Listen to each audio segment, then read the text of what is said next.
Hello बच्चों, कैसे हैं आप। मैं अजय सिंह एक बार फिर से आपका स्वागत करता हूं हमारे आज के इस हिंदी माध्यम के फाइनल टच रिवीजन में। यानी कि बच्चों देखिए, हम चर्चा कर चुके थे किसके बारे में। हमने हमारी जो रिप्रोडक्टिव यूनिट थी इसके अंदर हमने जीवों में जो जनन था उसके बारे में हम चर्चा कर चुके थे। साथ ही साथ इससे पिछली कक्षा में हमने ह्यूमन रिप्रोडक्शन अर्थात मानव में जनन के बारे में भी चर्चा कर ली थी और उससे जुड़े हुई जो महत्वपूर्ण बातें थी जहां से प्रश्न बन सकते हैं उन सभी के बारे में हम चर्चा कर चुके थे। अब हमारी रिप्रोडक्शन यूनिट का एक और अध्याय है जिसकी हम बात करने वाले हैं आज की हमारी इस कक्षा में, जो कि है यहां पर रिप्रोडक्टिव हेल्थ यानी कि जनन स्वास्थ्य। अब देखिए, जनन स्वास्थ्य से हमारा तात्पर्य क्या है। आप सभी जानते हैं वर्ल्ड हेल्थ ऑर्गेनाइजेशन को यानी कि WHO को, ठीक है। तो WHO है, WHO ने एक हम कह सकते हैं परिभाषा निश्चित की है कि भाई एक स्वस्थ व्यक्ति के लिए हम परिभाषा को क्या कहेंगे। तो एक स्वस्थ व्यक्ति कैसे होता है, या तो बीमार ना पड़े, क्या उससे हम स्वस्थ व्यक्ति कहेंगे, या फिर हम बात करें कि वो व्यक्ति जो है हर तरह से सुखी हो उसे हम स्वस्थ व्यक्ति कहेंगे, ठीक है। तो यहां पे जो परिभाषा निकल कर आती है वो क्या होती है कि सिर्फ अगर व्यक्ति विशेष कोई सिर्फ बीमार नहीं है, किसी भी वो बीमारी से ग्रसित नहीं है, तो हम उसे सुखी व्यक्ति नहीं कहेंगे। हम बात करते हैं यहां पर कोई भी व्यक्ति हो या कोई समुदाय हो या कोई शहर हो या कोई देश हो या संपूर्ण संसार की हम बात करें तो यहां पर व्यक्ति विशेष के रूप में जो है यहां पर वो फिजिकली, ठीक है, यानी कि शरीर में किसी प्रकार की कोई व्याधि ना हो, मेंटली यानी कि सकारात्मक सोच वाला हो, ठीक है ना, और कैसी बात करेंगे सोशली यानी कि अपने आसपास के वातावरण से सभी लोगों से वो क्या हो, खुश हो। तो ऐसी परिभाषा को हम क्या बोलते हैं, यहां पर जनन स्वास्थ्य से जोड़ते हैं। यानी कि कोई भी व्यक्ति विशेष या समुदाय हो तो वह फिजिकली, मेंटली और सोशली तीनों रूप से वो स्वस्थ होना चाहिए, जब ही हम उसे क्या कहते हैं, जनन स्वास्थ्य हम पूरा कह सकते हैं कि हाँ कि ये बिल्कुल जो है एक प्रसन्नचित्त व्यक्ति है, प्रसन्नचित्त समुदाय है। आई बात समझ में, ठीक है। इसी के साथ साथ जनन स्वास्थ्य में हम बात करेंगे कुछ ऐसी महत्वपूर्ण घटनाओं के बारे में, ऐसी महत्वपूर्ण चीजों के बारे में जो जनन स्वास्थ्य को जोड़ती हैं, यानी कि लोगों में जागरूकता पैदा करना, ठीक है ना। साथ ही साथ हम बात करें कि इसके अंदर कई प्रकार की ऐसी विधियां होंगी जो जनन स्वास्थ्य से संबंधित होती हैं, उनके बारे में हम इसमें चर्चा करेंगे। महत्वपूर्ण अध्याय है और आपसे इस पूरी यूनिट के अंदर हम बात करें तो 6 से 7 क्वेश्चन यानी कि 8 क्वेश्चन तक जो भी हैं आपसे आपकी नीट की परीक्षा में पूछे जा चुके हैं, पूछे जा रहे हैं और इस आने वाली आगामी परीक्षा में आपसे पूछे भी जा सकते हैं। तो चलिए शुरुआत करते हैं हम हमारे अध्याय की, जो है कि है जनन स्वास्थ्य। अब देखिए, परिवार नियोजन यानी कि परिवार नियोजन की अगर हम बात करें तो सबसे पहले संपूर्ण विश्व के अंदर हम भारतीय थे जिन्होंने परिवार नियोजन की बात करी सन 1951 के अंदर, ठीक है। 48 में क्या हुआ था, भारत आजाद हुआ था। उस टाइम की अगर जनसंख्या की हम बात करें तो लगभग जनसंख्या कितनी थी, हमारी जनसंख्या थी आप मान के चलिए 35 करोड़ के आसपास, पूरे संपूर्ण भारत की हम बात करें। लेकिन अगर आज के पायदान पर हम आए हैं तो आज की अगर हम बात करें तो हम कितना लगभग 135 करोड़ से भी ऊपर हम जा चुके हैं। यानी कि पिछले 70 से 75 वर्षों में हमने इतनी ग्रोथ कर ली, इसकी हद नहीं है। यानी कि प्लानिंग हम लोगों ने की, हम लोगों ने देश के सामने, पूरे विश्व के सामने बात रखी, भाई हम जो है यहां पर नारा लगा रहे हैं परिवार नियोजन का, लेकिन हम ही उसकी क्या पालना कर पाए, नहीं कर पाए। आज की डेट में चाइना के बाद अगर सबसे ज्यादा जनसंख्या में कोई है तो वो कौन है, हम लोग हैं। अगर ऐसे ही कुछ चलता रहा, ग्रोथ चलती रही 1.7% के हिसाब से अगर ग्रोथ जो होती है वो पर साल देखने को मिलती है, यानी कि मान के चलिए कि हम लोगों में इतनी कैपेबिलिटी है कि हम लोग 6 महीने के अंदर, 6 से 8 महीने में पूरा एक ऑस्ट्रेलिया हम खड़ा कर देते हैं। मानते हो आप, हैं? इसीलिए तो बोलते हैं ना मैन पावर, ये मैन पावर हमारे भारत में कार्य कर रही है। तो 1.7% की दर से हम जनसंख्या वृद्धि में क्या कर रहे हैं, सहायता करे जा रहे हैं, एक तरह से बात करें तो, ठीक है। चलिए, तो इसको क्या करना है, नियोजन करने की जो थी हमने ही पहल जारी करी थी। अब बात करते हैं परिवार नियोजन की फैमिली प्लानिंग के बारे में, ठीक है। अब देखो एक सेकंड बच्चों, अगर हम फैमिली प्लानिंग की बात कर रहे हैं तो फैमिली प्लानिंग में सबसे बड़ी चीज क्या होनी चाहिए, परिवार का नियोजन होना चाहिए। तो परिवार नियोजन का तात्पर्य क्या है, युक्तियों से होता है जो व्यक्ति विशेष को कुछ निश्चित उद्देश्य हासिल करने में सहायता करती है। अब देखिए, पहले जब टेक्नोलॉजी नहीं थी तो क्या होता था कि लोगों को पता नहीं होता था कौन सी बीमारी हो रही है, किस प्रकार से जो है बच्चे मर रहे हैं, या माताएं हैं या बहनें हैं उनका हास हो रहा है, ठीक है, वो मर रही हैं प्रेगनेंसी की ड्यूरेशन में। तो ये सब चीजें क्या हो, जैसे धीरे धीरे विकास हुआ है ना, टेक्नोलॉजी आई, तो ये इन सब चीजों में भी क्या दर में वृद्धि में जो दर थी वो कम हुई, यानी कि बच्चों के मरने की जो वृद्धि दर थी उसमें भी यहाँ पे कमी आई। माताएं बहनें जो प्रेग्नेंट लेडीज होती थी उनके भी मृत्यु दर में कमी आई, लोग अधिक उम्र जीने लगे, अच्छा खान पान होने लगा। तो ये सब चीजें क्या इस पे प्रभाव डालती हैं। ठीक है, तो पहले हम बात करें यहाँ पे किसमें, अनवांटेड बर्थ को रोकना, यानी कि पहला हमारा रोल क्या हो जाता है यहाँ पे फैमिली प्लानिंग में, जो हम नहीं चाहते हैं उस बर्थ को रोकना। ठीक है, गलती से जो प्रेगनेंसी होती है उनको रोकना, वांटेड बर्थ को संपन्न करना। अब जो प्रेगनेंसी है, जो नेचुरल प्रेगनेंसी हो रही है, ठीक है, जिसे हमें बच्चा प्राप्त करना है, तो वो उसको पूरे संपूर्ण तरीके से 9 महीने तक उसको संपूर्ण कराना, ये दूसरी होनी चाहिए। गर्भधारण यानी प्रेगनेंसी के मध्य अंतरालों का नियमन करना, तो ये चीजें भी होनी चाहिए। परिवार में बच्चों की संख्या को निर्धारित करना, यानी कि अत्यधिक जो है घर परिवार में बच्चे ना हो, क्योंकि अल्टीमेटली क्या होगा, जनसंख्या वृद्धि बढ़ेगी, और जनसंख्या वृद्धि बढ़ेगी तो सभी चीजों पे इफेक्ट आता है। ठीक है, हम खाद्यान्न की बात करें तो खाद्यान्न जो प्रचुर मात्रा में हमें नहीं मिल पाते हैं, ठीक है, कुपोषण के शिकार होते हैं। तो जनसंख्या जितनी कम रहेगी उतना ही क्या होगा, देश भी तरक्की करेगा, और साथ ही साथ हम बात करें तो जो खाद्यान्न है उनकी भी हमें भरपूर आवश्यकता रहेगी। अब जनसंख्या धीरे धीरे बढ़ती जा रही है, तो क्या है, सभी के लिए खाद्य पदार्थों की कमी भी हमें देखनी पड़ती है। ठीक है, आइए अगली बात करते हैं। भारत विश्व का प्रथम देश था जिसने क्या करता, देखिए 1951 में परिवार नियोजन कार्यक्रम यानी कि फैमिली प्लानिंग प्रोग्राम शुरू किया था, और 1977 में इसे क्या बोला था, परिवार कल्याण कार्यक्रम यानी कि फैमिली वेलफेयर प्रोग्राम में परिवर्तित किया गया था। तो पहल किसने की थी, हम लोगों ने। और ये जो विकास कार्यक्रम हुआ किसमें होता है, जनन एवं बाल स्वास्थ्य यानी कि RCH के द्वारा किया जाता है। तो ये ध्यान रखिएगा, सबसे प्रश्न पूछा जाता है कि सबसे पहले भारत में कौन सा ऐसा, विश्व में ऐसा कौन सा प्रथम देश है जिसने फैमिली प्लानिंग की स्टार्टिंग करी, तो हम लोग ने। किसने करी, भारत वालों ने। कब करी, 1951 में।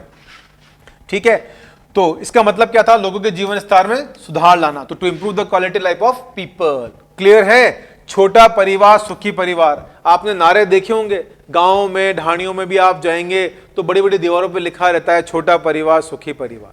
ठीक है, तो ये स्लोगन क्यों दिया गया, इसीलिए दिया गया। ठीक है, फिर बोला बस 1970 के अंदर क्या बोला, भाई हम 2 और यहाँ पे 2 या 3, बस 2 बच्चे या 3 लास्ट। फिर इसको भी क्या करा, परिवर्तित कर दिया गया 1980 में, क्या, हम 2 हमारे 2। ठीक है, यानी कि हम 2 मियां बीबी और हमारे 2 बच्चे, तो हम 2 हमारे 2 का नारा। ठीक है, और साथ ही साथ अगले बच्चे में यानी कि एक बच्चे से जब दूसरा बच्चा हो तो उनके बीच में जो अवधि, जो गैप रखा जाए वो 3 वर्ष का रखा जाए। ठीक है, आई बात समझ में। तो ये नारा कब दिया गया, 1980 में। अब आज के नारे की बात करें तो हम 2 हमारा 1, है ना। ये सब प्लानिंग किसमें की गई, ये प्लानिंग इसी उद्देश्य से की गई थी। ठीक है बच्चों, चलिए कॉन्ट्रासेप्टिव मेथड्स की बात करें, इसमें ये महत्वपूर्ण मेथड है। यहां पर इन सभी मेथड का मैं आपसे प्रश्न पूछ लेते हैं। अब देखिए कॉन्ट्रासेप्टिव मेथड की आप जानते हैं कि किस प्रकार से जो है यहां पर जो गर्भाधान होता है, ठीक है, गर्भ को रोकना, ठीक है, कॉन्ट्रासेप्टिव मेथड के द्वारा। तो गर्भ निरोधक जो है यहाँ पर कॉन्ट्रासेप्टिव की मेथड की बात कर रहे हैं हम यहाँ पे, तो फर्टिलिटी रेगुलेशन मेथड भी इसको हम कह देते हैं। ऐसे उपाय जो कि अनचाहे गर्भ व अनचाहे बच्चे के जन्म को रोकते हैं, उन्हें हम क्या बोलते हैं, कॉन्ट्रासेप्टिव या गर्भ निरोधक उपाय बोलते हैं। तो आती है ना मार्केट में कॉन्ट्रासेप्टिव पिल्स आती हैं, टैबलेट फॉर्म के अंदर आती हैं, कई डिवाइसेस उपस्थित हैं, उन्हीं के बारे में बात करेंगे।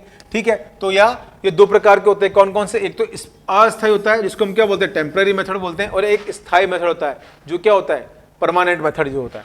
ठीक है, तो स्थायी उपाय और परमानेंट मेथड। एक आदर्श गर्भ निरोधक प्रयोगकर्ता के हितों की रक्षा करने वाला बनाया जाना था। ठीक है, तो इसके बारे में सोचा गया, और ये उपाय कैसे होने चाहिए। इन उपायों को बनाने के पीछे का उद्देश्य ये था कि एक तो देखिए ये सरलता से अवेलेबल हो जाए, यानी कि इनकी अवेलेबिलिटी की बात करें, इनकी उपलब्धता की बात करें तो ये आसानी से कहीं पर भी मिल जाए।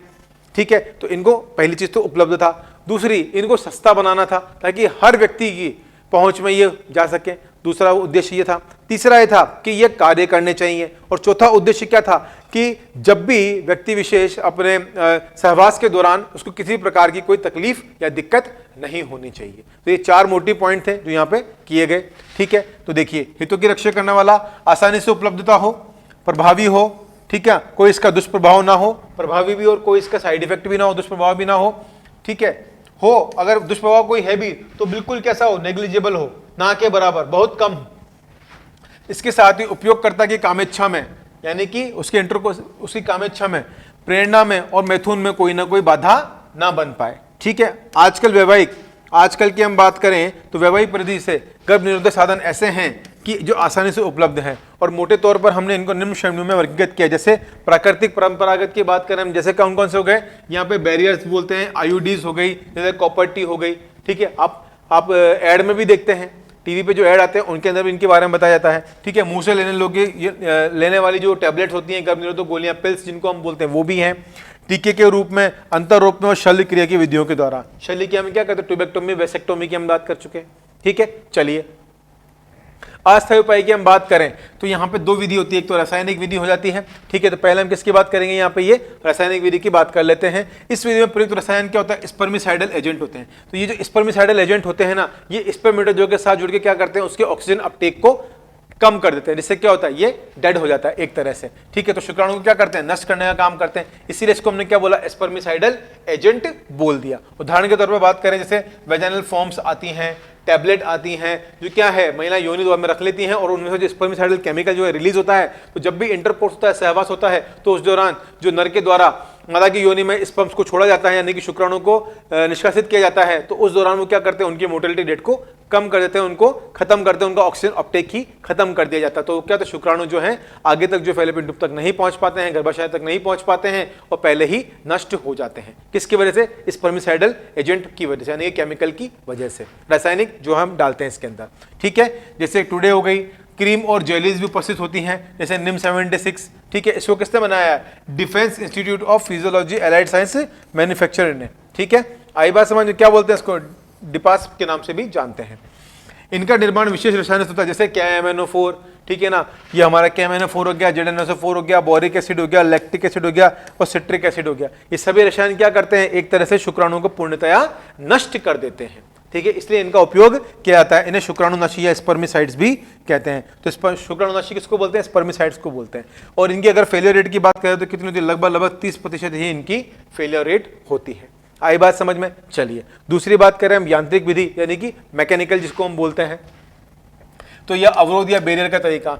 इसमें क्या होता है कि परंपरागत विधियों के अतिरिक्त ग्रोथ साधनों के माध्यम से अंडाणु और शुक्राणु को भौतिक रूप से मिलने से रोका जाता है, ठीक है। जैसे हम बात करें किस किस की, सबसे ज्यादा प्रचलित क्या है, कॉन्डम प्रचलित है, ठीक है ना, सर्वाधिक मात्रा में उपस्थित हैं, आसानी से मिलते हैं, सस्ते भी हैं, ठीक है। और भारत सरकार द्वारा जो आह्वान किया हुआ है उसके अंदर ये जो है अस्पतालों में, सरकारी अस्पतालों में मुफ्त में भी बांटे जाते हैं, ठीक है। सबसे बढ़िया तरीका है।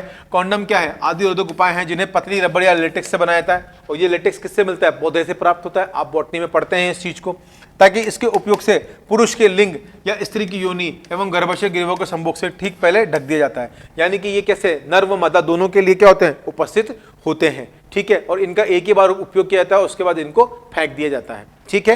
यानी कि यूजेबल ये नहीं होते हैं, रबड़ और लेटेक्स के होते हैं, तो इससे कोई भी जो है हम बात करें जननांगों पे किसी प्रकार का जो है कोई असर नहीं होता है, कोई प्रभाव नहीं पड़ता, प्रतिकूल प्रभाव कुछ भी नहीं होता है, ठीक है। स्खलित शुक्राणु स्त्री के जनन मार्ग में नहीं घुस सके, ये गर्भधान को बचा सकता है। पुरुषों के लिए कंडोम का मशहूर ब्रांड का नाम क्या है, निरोध है, ठीक है। पहला मशहूर ब्रांड कौन सा है, यहाँ पर निरोध उपस्थित है। चलिए लोकप्रिय है। हाल ही के वर्षों में कंडोम में उपयोग में तेजी से वृद्धि हुई, क्योंकि इससे गर्भधारण के अलावा यौन संचालित जो रोग होते हैं जैसे एड्स इत्यादि, इनसे भी इसका बचाव होता है ना, ठीक। आई बात समझ में। तो स्त्री एवं पुरुष दोनों ही कंडोम उपयोग के बाद फेंकने वाले होते हैं, अभी हम चर्चा कर चुके हैं। इन्हें स्वयं ही लगाया जाता है, किसी भी प्रैक्टिशनर की कोई आवश्यकता नहीं होती है, ठीक है। इस तरह के उपयोगकर्ता की गोपनीयता भी बनी रहती है। तो देखिए मेल कंडोम कुछ इस प्रकार का होता है, और फीमेल कंडोम जो है वो कुछ इस प्रकार का होता है। ये मेल कंडोम है और ये फीमेल कंडोम है, ठीक है। लेकिन आज भी प्रचलित ज्यादा कौन सा है, यहाँ पर मेल कंडोम्स के द्वारा, जो मेल हैं वही कंडोम्स को यूज करते हैं मोस्टली। फीमेल्स में बहुत कम जो है फीमेल कंडोम्स यूज होते हैं, ठीक है। लेकिन आते दोनों के लिए हैं, और ये मार्केट में बहुत आसानी से उपलब्धता भी है इनकी, ठीक है। फेलियर रेट की बात करें मेल कंडोम की तो 10 to 14% होती है, और फीमेल कंडोम की बात करें 5 to 15% होती है। यानी कि अगर देखा जाए तो परसेंटेज रेशियो भी काफी कम होता है, ठीक है। चलिए दूसरी शेयर अक्षर, ये भारत में प्रथम निर्मित जो कंडोम निर्माता है वो क्या है, हिंदुस्तान लेटेक्स लिमिटेड है, ठीक है। कौन है, हिंदुस्तान लेटेक्स लिमिटेड। चलिए डायफ्राम या गर्भाशय ग्रीवा टोपी व वॉल्ट आदि भी रबड़ से बने रोधक उपाय होते हैं, ये अलग से आते हैं, ठीक है, जो स्त्री के जनन मार्ग में सहवास के पूर्व गर्भाशय ग्रीवा को ढकने के लिए लगाए जाते हैं। ये क्या करते हैं, गर्भाशय ग्रीवा को ढककर शुक्राणु के प्रवेश को रोकते हैं, ठीक है, और गर्भाशय से छुटकारा दिलाते हैं। इन्हें पुनः इस्तेमाल किया जाता है। लेकिन हमने कॉन्डम्स की बात करी थी, तो कॉन्डम्स को क्या दोबारा इस्तेमाल नहीं करते, जबकि इनको जो डायफ्राम है, सर्वाइकल कैप है, वॉल्ट कैप है, तो इनको क्या करते हैं, एक प्रकार से हम दोबारा इस्तेमाल कर सकते हैं, ठीक है।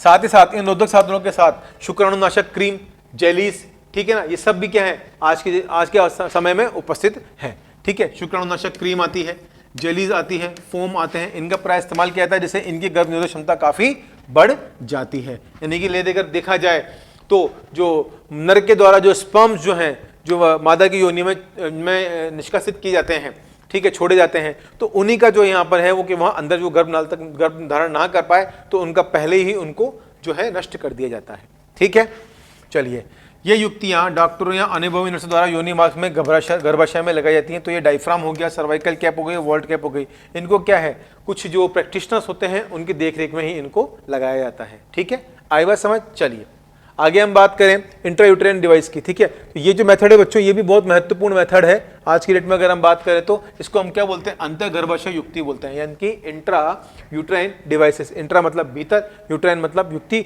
और गर्भाशय युक्ति मतलब गर्भाशय और डिवाइस। ठीक है, तो गर्भाशय में यूज करने वाली, अंतर गर्भाशय में यूज करने वाली युक्ति है उसको बोल देते हैं। ठीक है बच्चों, चलिए ये क्या बोलते हैं इसको, कॉन्ट्रासेप्टिव डिवाइस बोलते हैं। सर्वप्रथम आईयूसीडी का उपयोग किसने किया था, ग्रेफेनबर्ग ने किया था। ये महत्वपूर्ण है, इस पे प्रश्न पूछ लिया जाता है। ठीक है, यह एक एजी से बनी, एजी मतलब सिल्वर अर्थात चांदी, ठीक है, की बनी आईयूसीडी थी जिसे गर्भाशय में रखने पर पाया गया कि जब तक आईयूसीडी गर्भाशय में रही गर्भ धारण नहीं हो सका। ठीक है, और आजकल क्या करते हैं, कॉपर टी से बनी हुई जो आईयूसीडी है वो काम में लेते हैं, नहीं कॉपर टी बोलते हैं इसको हम। ठीक है, और मल्टीलोड 375 भी यूज करते हैं। तो ये कॉपर क्या करता है, कॉपर एक प्रकार से हम बात करें कि जो इसमें प्रोजेस्टेरोन होता है वो रिलीज होता है और क्या करता है, सर्वाइकल के म्यूकस को थिक कर देता है। तो थिक होने की वजह से होता है कि जो स्पर्म है वो अंदर भीतर प्रवेश नहीं कर पाते हैं। ठीक है, तो ये आईयूडीज का यहाँ पर रोल हो जाता है। आजकल विभिन्न प्रकार की आईयूडीज उपलब्ध है। कौन कौन सी, एक तो औषधि है, कैसी नॉन मेडिकेटेड आईयूडीज होती है, जैसे लिप्स लूप की बात करें हम, ये आईयूडीज केवल प्लास्टिक या स्टेनलेस स्टील की बनी हुई होती है। प्लास्टिक से बने हुए लिप लोप में क्या लगाते हैं, बेरियम सल्फेट होता है जो क्या करता है, स्पर्मिसाइडल एजेंट का काम करता है। ठीक है, यानी कि क्या करता है, ऑक्सीजन के अपटेक को खत्म कर देता है। आई बात समझ में। संसार के कई भागों में गर्भाधान के लिए इसको उपयोग में लाया जाता है। देखिए ये कॉपर टी दी, ये टी शेप की बनी हुई होती है, इसको इसलिए कॉपर टी बोलते हैं। ठीक है, और ये क्या है, मल्टी लोड है, ये 375। ठीक है, ये दो तरह की आईयूडीज जो है इंट्रायूटेराइन डिवाइसेस काम में ली जाती हैं। तांबा मोचक कॉपर टी में क्या होता है, कॉपर का नाम से है तो कॉपर यानी कि तांबा इसके अंदर उपस्थित होता है। ठीक है, Cu2, Cu7 और मल्टीलोड 375, ये महत्वपूर्ण है, इन पे से आपसे प्रश्न पूछ लिया जाता है। हार्मोन मोचक की बात करें जो क्या करते हैं, रिलीज करते हैं हार्मोन, तो इनको क्या बोलते हैं, प्रोजेस्टेरोन और LNG20। LNG20 का फुल फॉर्म क्या है, LNG20 यहाँ पे होती है आपकी लेवोनो, नॉट ए लेनो, इट्स ए लेवोनो, लेवोनोजेस्ट्रल। कौन सी होती है, लेवोनोजेस्ट्रल 20 mcg पर डे दी जाती है। ठीक है, चलो क्रियाविधि की यानी कि मैकेनिज्म की बात करें, औषधि रहित की। अब जो औषधि जो रहित है, ठीक है ना, नेचुरल नॉन स्टेरॉइडल जिसको हम बोलते हैं, तो ये क्या करती है, गर्भाशय की भक्षण कोशिकाओं को शुक्राणु के भक्षण के लिए प्रेरित करती है। क्यों, क्योंकि होता क्या है कि कोई भी जो फॉरेन मटेरियल हमारी बॉडी में डाला जाता है तो उसके अगेंस्ट हमारी बॉडी क्या करती है, खुद से काम करना शुरू करती है। ठीक है, तांबा मोचक आईयूडीज की हम बात करें तो कॉपर आयरन जो है मोचित करके शुक्राणुओं की गतिशीलता, कॉपर आयन मोचित करके शुक्राणुओं की गतिशीलता तथा उनकी निश्चित क्षमता को कम कर देती है। ठीक है, हार्मोन मोचक की बात करें जिनमें क्या होते हैं, हार्मोन होते हैं। ठीक है, तो ये हार्मोन क्या करते हैं, मोचित करके गर्भाशय के भ्रूण में रोपण के लिए अनुपयुक्त बनाता, गर्भाशय ग्रीवा को शुक्राणुओं का विरोधी बना देते हैं। तो ये कहने की एक तो औषधि रहित होती है, ठीक है, एक तांबा मोचक होती है और एक हार्मोन मोचक होती है। तीन तरह की है जो है होती है। ठीक है, जो औरतें गर्भावस्था में देरी या बच्चों के जन्म में अंतराल चाहती हैं उनके लिए सबसे ज्यादा आईयूडीज आदर्श गर्भ निरोधक है। भारत में गर्भ निरोधक की विधि व्यापक रूप से प्रचलित है। तो हमारे भारत के अंदर यह जो विधि है व्यापक रूप से प्रचलित है, ध्यान रखिएगा। ठीक है, फेलियर रेट कितनी है इसकी, 1 से 3%, यानी कि बहुत ही कम चांसेस इसके फेलियर होने के होते हैं। ठीक है, चलिए अगली बात करें हम हार्मोनल उपाय की। ठीक है, तो सबसे प्रभावी तरीका किसको बोलते हैं, हार्मोन्स को बोलते हैं, क्योंकि शरीर के भीतर जाकर ये कार्य करते हैं। सबसे प्रभावी ऑलमोस्ट 100% इफेक्टिव होता है, फेलियर रेट बिल्कुल ना के बराबर होती है। यह सबसे अधिक प्रयोग कितना उपाय हार्मोन गोलियां यानी कि ओरल पिल्स या इंजेक्शन द्वारा दिए जाते हैं। तो पिल्स आती है ना, अनवांटेड 72 हो गई, ठीक है ना, इस तरह की जो पिल्स होती हैं इनमें प्रोजेस्टेरोन और साथ साथ में क्या होता है, अदर कॉम्बिनेशन भी जो इनके अंदर मिक्सेस प्रेजेंट होते हैं। ठीक है, फीमेल ओरल पिल्स की बात करें तो माला एन, माला डी, ये डेली ओरल पिल्स होती हैं। फेलियर रेट कितनी है, 0.1%, यानी कि ना के बराबर। ठीक है, आई बात समझ में। हार्मोन इम्प्लांट कैप्सूल में देखिए इस तरह से क्या होते हैं, कैप्सूल आते हैं, ठीक है, ये हार्मोन के इंजेक्शंस आते हैं, ठीक है। चलो, हार्मोन की बनी गोलियां दी जाती है तथा अंतिम 7 दिन आयरन की गोलियां दी जाती है जो ऋतुस्राव में होने वाले रक्त की हानि की पूर्ति के लिए की जाती है। तो आपने नाम सुना होगा, क्या करते हैं, मालाडी वगैरह। तो क्या होता है, 28 गोली का पत्ता आता है, कैसा होता है, ये इस तरह से, ठीक है। क्या है, 28 गोली का पत्ता आता है, ऐसे गोलियां होती है इसमें, 1 2 3 4 5 6 7 8 9 10 11 12 13 14 15 16 17 18 19 20 21 22 23 24 25 26 27 और ये 28, ठीक है, इस तरह से मान लीजिए। तो क्या होता है, इनको डेली पिल्स दी जाती है। तो ये क्या करते हैं, जिस दिन से मेंस्ट्रुअल साइकिल स्टार्ट होती है उस दिन से गोली लेना शुरू करते हैं। तो 1 2 3 4 5 6 पूरी 28 दिन की 28 गोली आती है, ठीक है। हमने पढ़ी थी मेंस्ट्रुअल साइकिल कितने दिन समय की होती है, 28 दिन की होती है। तो 28 दिन तक ये गोली आती है। साथ में इसमें क्या होती है, जो है इसमें जो 5 गोलियां होती हैं अंतिम, वो कलेक्ट करते हो किसकी होती है, आयरन की होती है। क्यों, क्योंकि क्या होता है, ब्लीडिंग का लॉस होता है, ठीक है। तो जब आयरन दिया जाता है तो आयरन क्या करता है, यहाँ पे जो आपका रक्त बनता है, रक्त का बनाने में सहायता करता है, यानी कि एक तरह से हम बात करें रक्त की कमी नहीं होने देता है। तो पर डे क्या होती है, एक पहले दिन से लेकर जो है 25 दिन तक हम बात करें, यहाँ तक जो है 25 दिन तक क्या लगातार ये गोली काम में ली जाती है, ठीक है। और इस गोली का लंबे समय तक और रेगुलर भी इस्तेमाल कर सकते हैं, ठीक है। तो कौन कौन सी, माला डी और माला एन, क्या बोलते हैं इनको, डेली ओरल पिल्स बोलते हैं, ठीक है। ये क्या होती हैं, एक तरह से ये जो गर्भ है उसको नहीं रहने देती है, ठीक है। मतलब कहने का मतलब ये है कि जो हम चाहते हैं कि बच्चा ना लगे वो चीज यहाँ पर हो जाती है, ठीक है। चलिए, क्लियर। चलो अब देखिए गोली के संगठन में हम बात करें यहाँ पे, तो इसमें क्या होता है, ये ध्यान रखिएगा, बहुत महत्वपूर्ण है। ये नॉन एसिटेट इसके अंदर होता है, सिंथेटिक प्रोजेस्टेरोन होता है एक प्रकार का, तो प्रोजेस्टेरोन काम में लिया जाता है, ठीक है। और इथेनॉल एस्ट्राडियोल होता है, एस्ट्रोजन काम में लिया जाता है। तो मोस्ट ऑफ जो ड्रग्स होती हैं उनके अंदर प्रोजेस्टेरोन और एस्ट्रोजन जो है इसको काम में लिया जाता है, ठीक है। प्रोजेस्टेरोन की क्या होती है, हाई कंसंट्रेशन होती है, जबकि हम इसकी एस्ट्रोजन की बात करें तो ये लो कंसंट्रेशन इसकी देखने को मिलती है, ठीक है। ये देखिए इस प्रकार से क्या आती है, ओरल कॉन्ट्रासेप्टिव पिल्स का ये पूरा पैकेट आता है, ठीक है। चलिए, ये हार्मोन एस्ट्रोजन प्रोजेस्टेरोन युक्त गोलियां होती है जो पिट्यूटरी ग्रंथि से स्रावित गोनेडोट्रोपिक यानी कि जीएनआरएच से एफएसएच और एलएच के सेक्रेशन को क्या करती है, संदमित करती है, जिससे क्या होता है, ओव्यूलेशन ही नहीं होता है। तो केवल प्रोजेस्टेरोन युक्त गोलियां क्या करती है, सर्वाइकल म्यूकस को, विस्कस को गाढ़ा कर देती है, जिससे शुक्राणु अंडे तक नहीं पहुंच पाते, उसकी चालकता अर्थात मोटिलिटी कम हो जाती है, जिससे निषेचन अनुपस्थित रहता है। आई बात समझ में। वीकली ओरल पिल्स में हम बात करें तो सबसे पहले क्या बनी थी हमारी, कौन सी बनी थी, सहेली, यानी कि ये कैसी है, ये गैर स्टेरॉयडल गोली है। तो इसको क्या लिख देंगे, ये कैसी है, गैर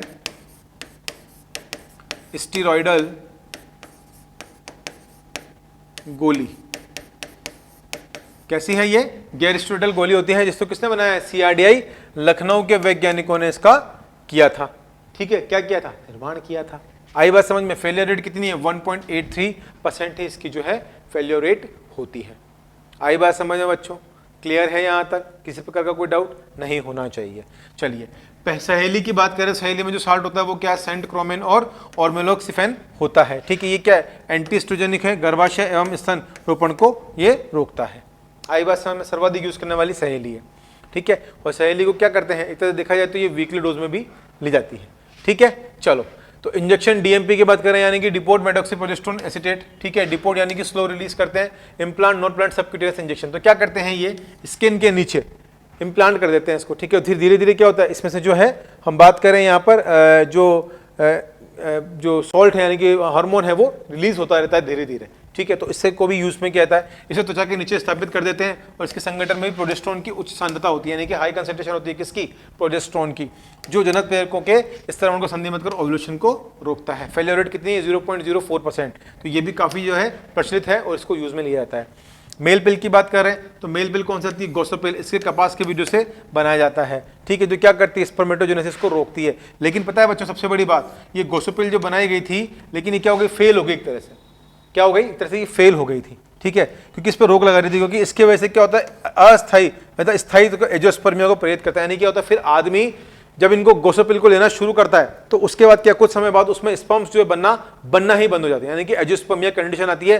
वो बंदा जो मतलब जो पर्सन है जो इसको ले रहा है, जो व्यक्ति विशेष ले रहा है, वो कैसा हो जाता है, वो एक तरह से हम बोल देंगे इनफर्टाइल पर्सन हो जाता है, ठीक है।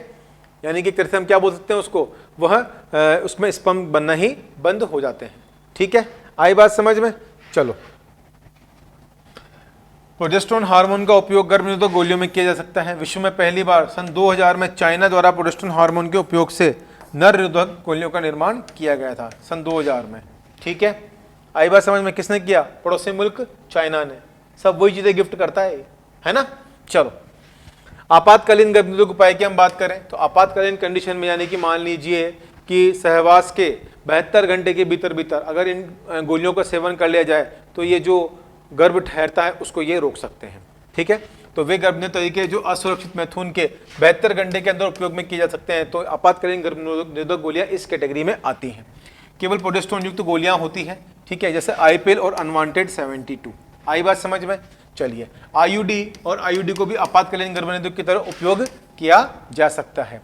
ठीक है, इसमें भी क्या होती है, बहुत प्रभावी पाया गई है। बलात्कार या सामान्य लापरवाही पूर्ण असुरक्षित यौन संबंधों के कारण होने वाली संभावित सगर्भता से बचने के लिए इनका उपयोग किया जाता है।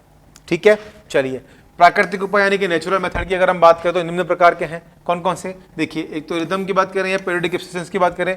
अवधिक संयम तरीका, मासिक चक्र यानी कि मेंस्ट्रुएशन साइकिल के प्रथम 7 दिन और मासिक चक्र के 7 दिन का समय सेफ पीरियड कहलाता है। अब देखिए, यहाँ पर इस चीज को समझे, यानी कि कोई भी व्यक्ति जो है किसी भी प्रकार से इस प्रकार की जो टैबलेट्स होती हैं या डिवाइस होती हैं उनको वो इस्तेमाल नहीं करना चाहते, वो नेचुरल मेथड को यूज करना चाहते हैं, तो उनको क्या ध्यान रखना है, जो भी उनके भागी है, जो उनके पार्टनर हैं, तो उनकी जो मेंस्ट्रुएशन साइकिल होती है उसका उन्हें ध्यान रखना होता है। तो यहाँ पर क्या बता रहा है कि जो प्रथम 7 दिन होते हैं मासिक चक्र से पहले के, ठीक है, मासिक चक्र से पहले के 7 दिन, अगर मान लीजिए किसी की मेंस्ट्रुएशन साइकिल अगर 1 तारीख को स्टार्ट होती है तो उससे पहले के जो 7 दिन होते हैं वो सेफ होते हैं। ठीक है, और सेफ पीरियड माना जाता है वो मासिक चक्र से पहले के प्रथम बाद के 7 दिन और पहले के 7 दिन, केवल यही सेफ मनाते हैं। उसके बाद हमने क्या बात की, 14 दिन तो क्या होता है, ओव्यूलेशन का पीक पीरियड होता है, तो उसमें सबसे ज्यादा चांसेस होते हैं, क्या होते हैं कि यहाँ पर जो है चांसेस हो सकते हैं। ठीक, तो जो क्योंकि इस 14 दिन के समय में, यानी कि 7 दिन पहले के और 7 दिन बाद के, ठीक है ना, तो उसमें क्या होता है, अंडा अंडवाहिनी में अनुपस्थित होता है और इस कारण निश्चित होने की संभावना न्यूनतम होती है। ध्यान रखना, न्यूनतम होती है, कम होती है, ये नहीं कि होगा ही नहीं। तो इस चीज का हमें ध्यान रखना होता है। ठीक है, इसमें एक दंपति महावारी चक्र के 10वें से 17वें दिन के बीच की अवधि के दौरान निषेचन एवं उर्वर गर्भधारण के अवसर बहुत अधिक होते हैं। देखा आपने, यानी कि 10वें से 17वें दिन के अंदर हमने बात करा था एलएच सर्ज की। ठीक है, तो यहाँ पे क्या हो रहा था, जो एफएसएच और एलएच रिलीज हो रहा था, तो उसमें जो एलएच है वो 10वें दिन से लेकर 17वें दिन तक क्या होता है, पीक पे जाता है। यानी कि 14वें दिन जो है वो सबसे ज्यादा क्या होता है, पीक टाइम होता है किसका, गर्भधारण करने का। आई बात समझ में? चलिए, तो ये अवसर बहुत अधिक होने के कारण इसे निषेचन अवधि भी कहा जाता है। तो कभी भी अगर मान लीजिए कोई ऐसे स्त्री पुरुष आते हैं, ऐसे कपल्स आते हैं जिनको इस चीज़ के पता नहीं होता, तो डॉक्टर क्या कहता है, डॉक्टर उनको यही बताता है कि आपके जो आपका ऋतुचक्र है उसके हिसाब से उसके 10वें से लेकर 17वें दिन तक अगर आप नियमित रूप से मतलब अपना सहभागिता के साथ में अपना साथ देंगे, ठीक है, तो उसमें क्या होगा, उस दौरान चांसेस रहेंगे यहाँ पे इंटरकोर्स के दौरान कि आपको जो है आपके वांछित हिसाब से आपको जो आप गर्भधारण कर सकते हैं। ठीक है, 10वें से लेकर 17वें दिन तक, जिसमें 14वां दिन सबसे ज्यादा पीक माना जाता है। ठीक है, चलिए, ठीक है, इस तरह से इस दौरान मैथुन सहवास न करने पर गर्भधारण से बचा जा सकता है। तो इस दौरान अगर नहीं करें तो भी गर्भधारण से बचा जा सकता है। ठीक है, चलिए, विड्रॉल कोइटस इंटरप्ट्स, यानी कि एक चीज और है कि जब कोई व्यक्ति विशेष या कोई महिला जब भी इंटरकोर्स कर रहे होते हैं तो उस दौरान जो है जैसे ही नर को स्खलन का एहसास होने लगे तो वह जो महिला की योनि है उससे अपना जो कॉपुलेटरी ऑर्गन है, जो पेनिस है, उसको वो बाहर निकाल ले और जो सीमन है उसको बाहर ही स्खलित कर दे, इजैकुलेट कर दे। तो उस अवस्था में भी क्या होता है कि बहुत कम चांसेस होते हैं कि जो है गर्भधारण के हो सके। ठीक है, यही बता रखा है इसमें। तरीका लैंगिक क्रिया के दौरान नर उसका पेनिस स्खलन करके तुरंत योनि से हटा लेता है तो उसे विड्रॉल या कोइटस इंटरप्ट्स कहते हैं। ठीक है, आई बात समझ में? चलिए, लैक्टेशनल एनेमिया की बात करें, स्तनपान अनार्थव। ठीक है, अब देखिए, जब लैक्टेशन का पीरियड चलता है, मान लीजिए कोई महिला ने बच्चे को जन्म दिया, अब वो जब बच्चे को दूध पिला रही है, तो जो दूध पिला रही है 6 महीने तक दूध पिलाती है बच्चे को। ठीक है, तो जो 6 महीने के भीतर का टाइम होता है इसको हम क्या बोलते हैं, लैक्टेशनल एमनोरिया बोलते हैं। तो इस दौरान भी क्या होता है कि बहुत कम चांसेस होते हैं, कि ना के बराबर चांसेस होते हैं एक तरह से, कि कोई गर्भधारण महिला कर ले। अगर वो सहवास करते हैं तो गर्भधारण के चांसेस बहुत कम हो जाते हैं। ठीक है, लैक्टेशनल एमोनिया बोलते हैं। इस पर भी आपसे प्रश्न पूछा जाता है, महत्वपूर्ण है, याद रखिएगा। इस तथ्य पर निर्भर करती है कि अंडोत्सर्ग और आर्तव चक्र शुरू नहीं होता है, तो क्योंकि उसमें क्या होता है, मेस्टल साइकिल तो शुरू होती नहीं है, ठीक है। इसलिए जितने दिनों तक माता शिशु को पूर्णतः स्तनपान कराना जारी रखती है, इस दौरान शिशु को माँ के दूध के अलावा ऊपर से पानी या अतिरिक्त दूध भी नहीं दिया जाना चाहिए। तो हम देते हैं ना भाई, बच्चे को 6 महीने तक क्या सिर्फ माँ का दूध पिलाया जाता है, ठीक है। क्यों? क्योंकि होता है माँ का दूध कैसा होता है, पौष्टिक होता है, गाढ़ा होता है, इसमें कोलोस्ट्रम उपस्थित होता है, IgA एंटीबॉडी होती है, जो छोटे बच्चे के लिए क्या करती है, हर प्रकार से उपयोगी होती है, उसको कई बीमारियों से बचाती है, ठीक है।